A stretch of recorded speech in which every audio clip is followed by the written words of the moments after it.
Joining me now is Beth Benike, a mom, entrepreneur, and founder of Busy Baby, as well as Richard Oswald, a lifelong farmer and the vice president of the Missouri Farmers Union. I want to thank you both for joining me. Thanks for having us. So I'd like to start by asking each of you, and I'm going to start with you, Beth. Can you tell our listeners a little bit about yourself and how you got into your field? Yeah, I mean, like you mentioned, I'm a mom. I was in the Army for 10 years out of high school, and then 10 years in corporate work before I met my now husband and started a family. And I ended up where I'm at now because after my baby was born, I identified a problem that all new parents have, which is babies dropping and throwing everything within their reach. So I invented a placemat that you can suction down to the table and attach their toys so everything stays within reach and off the ground. So that was the business I started when my son was born 8 years ago, and that's what I'm doing today. I run the company with my brother, who's also a veteran, and we've expanded our product line to 8 products that keep things within reach and off the ground, at home and on the go. I will say I can very much appreciate that. I actually co-founded a business with my business partner more than a decade ago called Nourish, which was for busy moms who had to mix a bottle and take it on the go, and realizing that trying to mix a bottle, find clean water, get the formula in there. So we created the first disposable self-serve bottle. But we can talk about the business challenges of doing what we do. So congratulations to you, because Busy Baby is just doing extraordinarily well. Thank you. And then Richard, let's talk about you and your family of farmers. Okay, well, I'm 75 years old and been farming all my life right here in the same spot. I have 2 children that live nearby, and both of them are engaged in farming and livestock production. Both have cow herds, and my son farms with me. My daughter and her husband have a electrical contracting business and farm on the side, which a lot of people do anymore. And Brandon and I farm together. Well, I cannot say that I have any experience farming. I've been to farms. I actually was the legislative livestock roundup grand champion, so I know how to set a cow. But other than that, I will just be deeply appreciative of your capacities. So, Beth, I want to talk a little bit more about your business. As you mentioned, you've been solving a problem, and in fact, you did it so well. You were invited to Shark Tank, and you recently brought your products to big box retailers like Target and Walmart, and you're thriving. And then came the tariffs. Can you talk to us about how you're thinking about these tariffs and how they're impacting you and your customers? Yeah, I mean, I'd say we were thriving. We had a couple actually hard years, and this last 6 months has been nothing short of amazing, getting contracts with both Walmart and Target. And we felt like we were really coming out of a hard spot and up on the rise and really reaching some huge milestones for our business. And in the last week, I feel like my legs have been cut out from underneath me. I have currently product in China that is produced and ready to come to the US that I can no longer afford to bring into the country. So what that means for me is when I run out of the product I currently have in my warehouse, which is maybe 2 to 3 months worth of inventory, I no longer have anything to sell, which means no revenue coming into my business, which means I can't pay my employees, I can't pay my loans, I could end up losing my house. I'm so sorry. Can you talk, though, for a second, for those who've never been in the product delivery business, there are always questions about, well, why are you sourcing it from China? Why not source it from next door? Can you explain to folks why sourcing from China is the answer for so many small businesses, especially those getting started?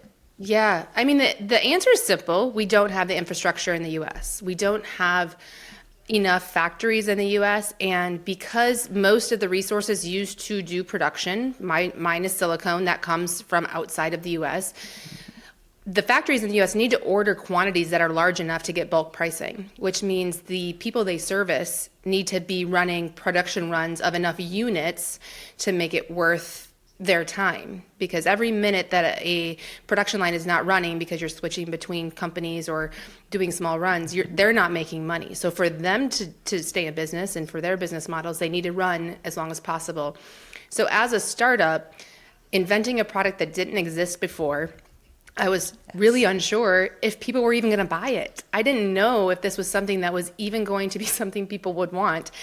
I could not risk and did not have the money to do a production run of 20,000 units, which was like a minimum order in the US. So I had to start in China because that's where the expertise lies. That's where factories are willing to take a risk and do small unit runs, hoping that they do a good job and you'll do well and your business will grow and they'll get to grow with you. So, Richard, in many ways, you're in the opposite boat from Beth. You don't have to depend on importing from China to run your business, but exporting to international markets. So, can you walk us through the products that you ship out and how much of your farming operation depends on these exports? As I said, I've been farming for a long time now. And when I started out farming, we had livestock, we had chickens, I had a milk cow. And row crops were something that were just kind of another small part of our enterprise. But farming in the United States has evolved to the point where a lot of people who started out the way I did now farm mostly only row crops, corn and soybeans primarily. And we do a really good job of producing those things, and we have markets for them here at home, but we always produce more than we can use here. And crops come every year, no matter what. It's another year, just like this year. The calendar pages are flipping, and it's time to plant. We don't have a choice to wait or see if things get better. We just have to do it right now. And we've always relied on China to be a customer for soybeans. And that goes clear back to when Richard Nixon was president, and he went to China to try to involve them in business with the United States and trade. And we built up business with China. We built up business with Mexico exporting corn because we can grow more corn than they can, simply because we have the soil and the climate to do more of it. And we rely on those export markets to use up that surplus that we always produce to keep the prices profitable for us so that we can feed our families and pay our bills and pay our bank loans off. And so when something like this comes up, it makes it very difficult to decide really what the future is, because a lot of things I'm already committed on. I'm committed on loans that go for another 2 or 3 years. I can't just stop borrowing money. That continues as well. So justifying what I do to the banker becomes more difficult, and the banker's under no obligation to provide financing for me. If he thinks I'm a bad risk, he'll just say, I'm sorry, I can't give you any money. My husband's a sixth generation farmer, and we're going through the same thing. And what both of you talk about is the uncertainty of it all, that you have to make decisions based on the business realities in front of you. And, small businesses have always dealt with uncertainty, and certainly Richard in farming, and Beth, as you know from your husband, uncertainty is just built into the agricultural universe, but so is the absolute need to plant at a certain time and reap at a certain time because the seasons aren't going to change. Since we don't know what the trade policy is going to be 2 hours or 2 days, let alone 2 months from now, how are each of you thinking about your decision making? For Beth, for you, the future of your business, and you, Richard, for the future of your farm.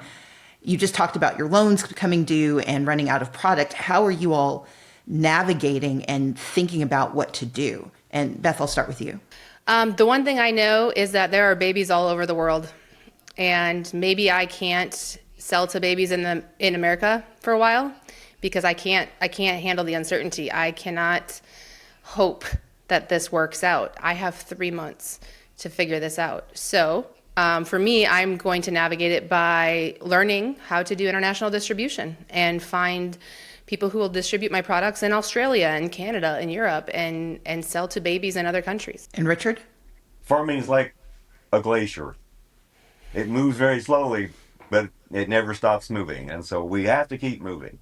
But I've seen this in the past. I've had experience with embargoes.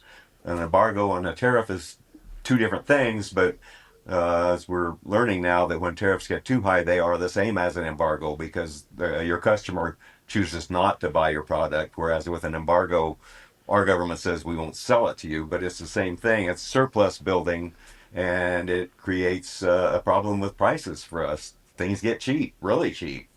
And the only way to weather that is on the equity that the farm has, on the property that it owns is paid for, and whatever money they have in the bank, and you just live off that equity, waiting for things to get better, and hope that the government steps up if that's what it takes and provides support. But that's always up to Congress, and Congress is never a sure thing. It's very exasperating when things have been going fairly well, like they have in my industry here for the last few years. It's very exasperating to just have this unknown just pop up out of nowhere. And another concern that I think we should have also that just happened recently was I think that China said that they would be re-examining their export policy on electronics, the same electronics that the president exempted. And they may choose not to sell those earth metals and electronics. And most farm machinery, modern farm machinery today, has those electronics in it, just as your car has it. We have the same stuff in our tractors and combines. So repair parts. What if they just decide not to make replacements anymore or sell replacements? Where's that going to come from? And Richard, I'm going to stick with you for a second because, I mean, you just raised an extraordinarily important point that people often forget just how modernized farming is. But there's also the responsibility you have as the vice president of the Farmers Union.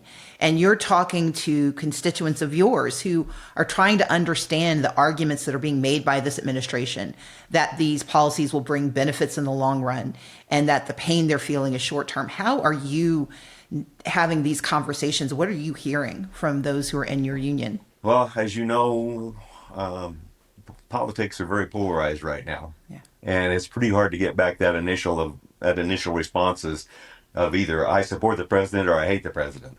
And that's just sort of the discussion now. I think since none of the dire predictions have actually come true for us right at this moment, we still have markets and we're still planting and going, but this is a cumulative effect.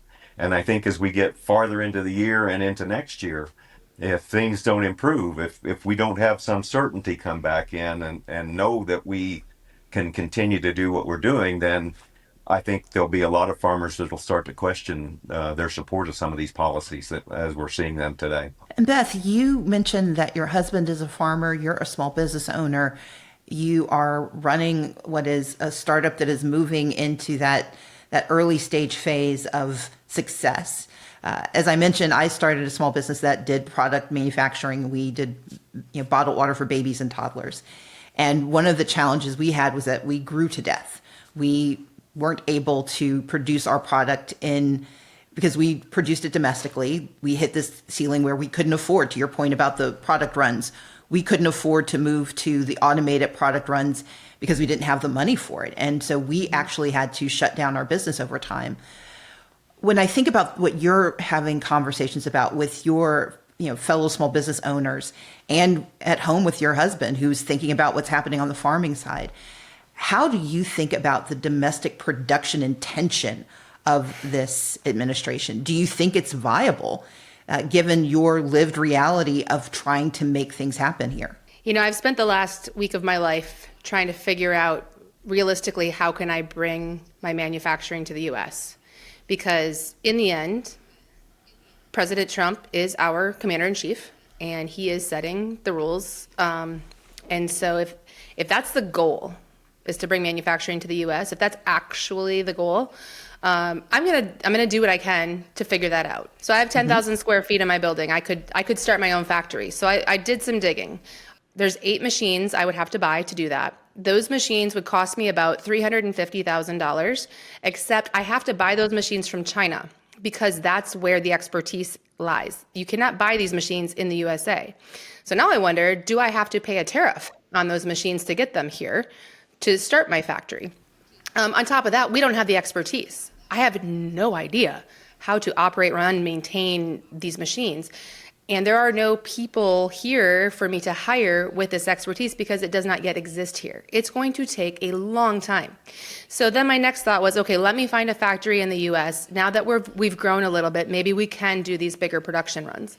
The problem there is it takes 4 to 8 months to get the tools made, and then you take the material, which we still have to import because it's not available in the US, and there's tariffs on the material. That will more than double my price to do that in the US right now. It's not physically possible for me to do that, and I don't have 4 to 8 months to try and make that happen. But what I want to add is I thought until yesterday that bringing manufacturing back to the US is what the goal was. But yesterday it was announced that cell phones and computers are no longer going to be tariffed. They are exempt from tariffs. Apple is worth more than $3 trillion. They have $54 billion in cash reserves. Who is more suited to bring manufacturing back to the US than Apple? But now they have zero motivation to do so because they don't have to pay the tariffs. Look, I feel your pain so much. I have a massive mold for a bottled water that is sitting in a storage facility because there is no market for selling a tool-dyed machine that is only to produce one product. And when I think about what you've gone through, Richard, through the embargoes that happened under the past administrations, through the tariffs that happened in the first administration, can you talk about just how you're feeling? And I don't want to create political dissension because this isn't about partisanship. It's, I think, about what it means to feel like being an American in this moment and watching these decisions play out in real time and thinking about how your country is thinking about you. I hope that the country supports farmers continually. We're going to launch into this long debate about whether it's right or not to give farmers money, because you got to have money, and wherever it comes from, there's no substitute for money. And if it doesn't come for us from the market, then we got to have money someplace else, because the only other way to get money is to sell the farm, sell the machinery, sell the farm, sell the livestock, and go do something else. And when that happens, once a farm goes away, it never comes back. Somebody will operate it, but it'll be somebody who's an industrial farmer these days rather than just a family farmer, rather than someone who is fifth generation like I am, sixth generation like as my children are, and have lived agriculture all their lives. Farmers like me and like my family, we are the living repository for the knowledge of how to grow food, how to grow things that people use. Mm-hmm. And when we're gone, then it's going to be corporate agronomists and corporate employees and corporate tractors, and you'll have very little say in how the food that you want is raised or where it comes from. So I guess when you ask me how I'm feeling about it, I'm feeling like, well, here we go again, because I've lived through this 3 or 4 times in my lifetime where everything's going along fairly well, and then the government decides they're going to fix things. And I got to tell you, the best way to fix things is to let people trade. Yeah. Let people make their choices and let people have an opportunity to work and make a living and earn a return. And Beth, you served this country. You believe in this country. You are living the embodiment of one of the narratives of this country, which is creating your own business, being your own boss, and creating opportunities for others. And I see that this is resonating and hitting you hard. How are you thinking about this moment? It's really tough right now. Because there's a lot of people that are leaving hateful comments on my videos and telling me I deserve everything I'm getting right now because I chose to produce in China. And it's okay for them to say that. I feel they're uninformed about what it takes to manufacture. And I fought for our freedoms as Americans, and one of those freedoms is the freedom of speech. I think a lot of people are scared and don't know how to handle it, and so they respond with hate. You know, one of those freedoms is our democracy. And I've been in the media quite a bit lately with this situation, and I'm wondering, where are the checks and balances? Do you know how many of my state representatives or congressmen have reached out to me? 0. I don't feel like America's government cares about America's small businesses right now, not counting the Small Business Administration. The Small Business Administration did reach out to me, and they are trying to help locate a factory in the U.S. that I could work with. But the fact of the matter is the tariffs on the raw material that would get imported, the cost of labor, the timeline it's going to take to get up and running, that's still not an option for me, but at least they care. They reached out, and they're trying to help. Well, I'm going to correct one thing you said. We do live in a nation where people have the right to speech, but no one has the right to that kind of personal invective and vitriol and you do not deserve the meanness that's being sent your way. As someone who has experienced it on occasion, I can tell you that for as many loud, angry, and as you pointed out, frustrated people who feel that it's valid to attack you, please know that there are so many who are celebrating you and cheering and working and want you to be able to succeed. So please stay out of your comments. Okay? Yeah, there are so many people supporting me too. I just want to be clear, the serving the country, being in the military, we fight for our freedoms, and that is a freedom, is the freedom of speech, and I'm glad we have it. And I think you articulated it perfectly. I mean, people who have never done this do not realize how hard it is to do this. As I said, I've got a massive machine, a mold that has been sitting in a storage facility for a decade. I keep paying for it because there's literally nowhere else to send it. And it was incredibly expensive. That was a risk I took, and the risk didn't pay off. And you took a risk, and the risk worked because you tried to use the system as the system exists. And Richard, to your point, you've seen this happen before, and your challenge is that we don't seem to learn our lessons. We keep repeating the same, bad behavior, or certainly the same misguided behaviors. And so I'm going to ask you both to do something that is really, really hard, but I'm talking to an entrepreneur and a farmer, so you guys are used to hard. Richard, I'm going to start with you. I want you to offer a bit of advice for folks who are in a similar position but don't have your fortitude. What do you want them to leave this conversation thinking about? You look on the horizon and you see a storm coming, and you do what you can. You close the shed doors and try to get the hay in before it gets wet, and put the machinery in, and make sure the animals are safe and in the barn, the door shut on that. But at the end, you just have to wait for the storm to pass. And storms always do pass. And there may be some cleanup when it's over.